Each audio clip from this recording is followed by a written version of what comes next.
Welcome to our program. My name is Mark Dykes, and I'm joined by Howard Nations, and we're with the Nations Law Firm. Our law firm handles major litigation all across the country, including trucking litigation. Mr. Nations, you're a regional director for APITLA, the Association of Plaintiff Interstate Trucking Lawyers of America. Can you tell us what that organization is? Yes, Mark. APITLA is a national organization with lawyers in all 50 states who specialize in interstate trucking litigation. And the purpose of APITLA is to bring together those lawyers into an organization that will help them focus on three things: learning, litigation, and legislation. We have the APITLA Learning Center, which helps all of our members keep up to date on the very latest in everything going on pertaining to interstate trucking. We have litigation. We have the regional directors set up to help with the litigation within their given region. And in legislation, we take an active role in state legislation and in federal legislation by helping the trial lawyers associations in those states and on the national level. Mr. Nations, you mentioned a regional director, and you actually are a regional director with APITLA, is that right? Yes, I am. And what are your responsibilities as a regional director? Well, the responsibilities of a regional director are to be available to help the members in our region who need assistance in prosecuting their cases. For example, if a member gets a new trucking accident case, it's very important that a lot of things be done early in the game in prosecuting a trucking case. And so a new member or a member who has a case within my region, for example, can call me.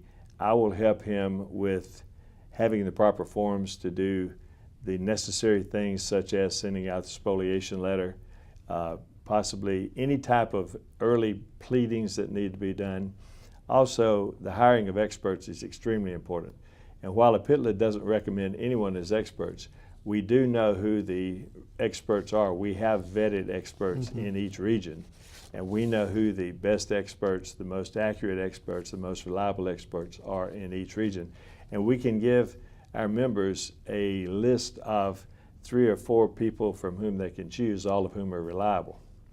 Now, why is it important in a trucking case in particular to get involved so early in the case? 3 words: defense crash team. Okay. Because immediately the defense, upon a crash occurring, the defense crash team is notified. The first call made by a truck driver is not to 911.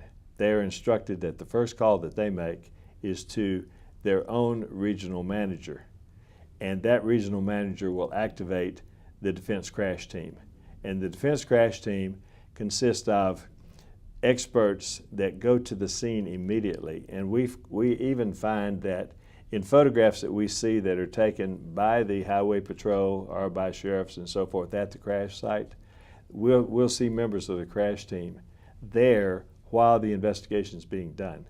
They have a tremendous opportunity to influence the investigation, to take statements from witnesses, to take their own photographs, their own videos, and most importantly, they have immediate access to all of the onboard monitoring systems. And lots of things can happen when you have access to that. So if someone was to place a call to a regional director, what types of experts should they expect to be involved in the early investigation?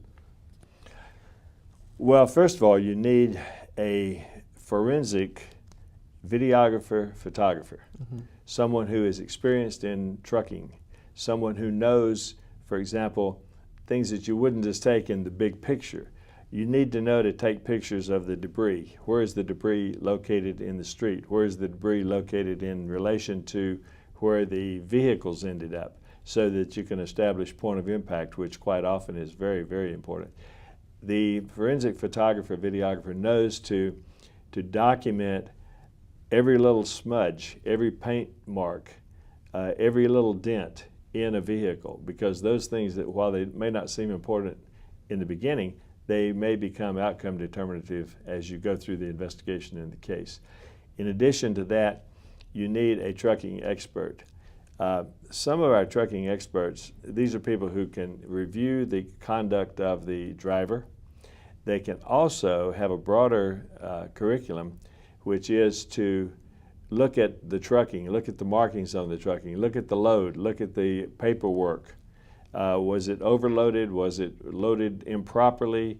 And depending on the type of accident, was the equipment, all of the equipment, functioning properly?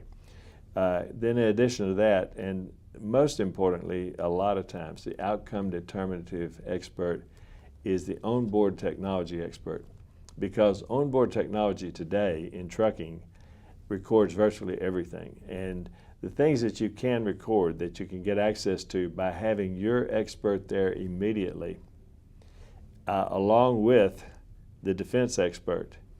Don't want to suggest anything, but I've had cases where when the defense is the only one there, when the defense crash team is there, by the time we get the onboard computer technology, by the time we get the feed off of it and we get to analyze it, we find surprising gaps, and not surprising at all. So you need to have your own technology experts there on the scene. And then, of course, in the ideal world, the plaintiff's lawyer is there also, because you can see and get your own education as to exactly what this accident is about. And I guess in these cases, some of this evidence, if you don't get it the day of the accident, it's really not going to be there anymore? If you don't get it the day of the accident, you'll never see it. Right. You'll never know it existed. Paint scrapes, gouge marks, things like that. Right. And that's the kind of information that your experts will form their opinions on as you go through handling the case. Yes, things such as gouge marks and paint scrapes are extremely important to the accident reconstruction specialist, who has to come along later and may or may not be at the accident scene. But if they're at the accident scene, they're looking for these things. But sometimes you don't get the accident reconstructionist available at the scene, and most often the plaintiff does not. So they're working with photographs and with video, and they're having to rely on the documentation done by your team at the scene to do their reconstruction. Otherwise, they're confined to working on what the defense produces and claims is the only thing was there. Mr. Nations, in the article you wrote for APITLA, you mentioned or described the APITLA Learning Center. Can you tell us what that is? Yes, the APITLA Learning Center is a brand new product. We're very proud of it. We've spent a considerable amount of time putting it together. It is now the largest single collection in the world of articles and videos and information pertaining to interstate trucking. It contains every issue of the logbook, the lawyer's logbook. Every article from the lawyer's logbook is on there. Every speech ever given on video at an APITLA seminar is in the Learning Center. We have all sorts of papers, all the documentation, all the papers that go to support the speeches. They're all on the Learning Center. So, and these are very close, very tight topics. This isn't just broad general trucking litigation. Right. These are extremely focused topics.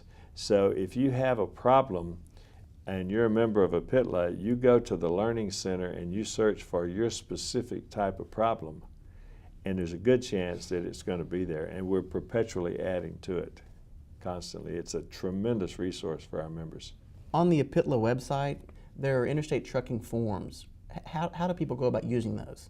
Well, the APITLA Learning Center is a password protected site, and in there are forms that you can use. For example, you can have your choice of spoliation letters, you can have your choice of restraining orders or whatever you might need, temporary injunctions, the early discovery, later discovery, full-scale discovery, whatever you need.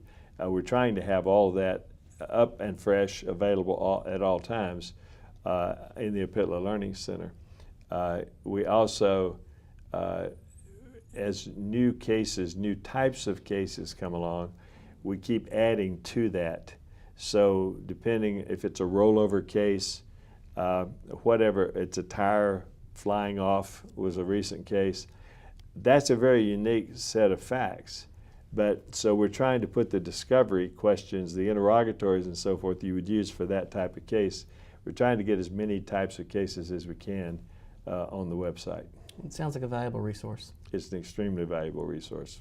In all your experience and all your years in handling these types of cases, if you had to think of the one most critical thing that plaintiffs have to do in order to prevail in a trucking case, what would it be? The earlier the better.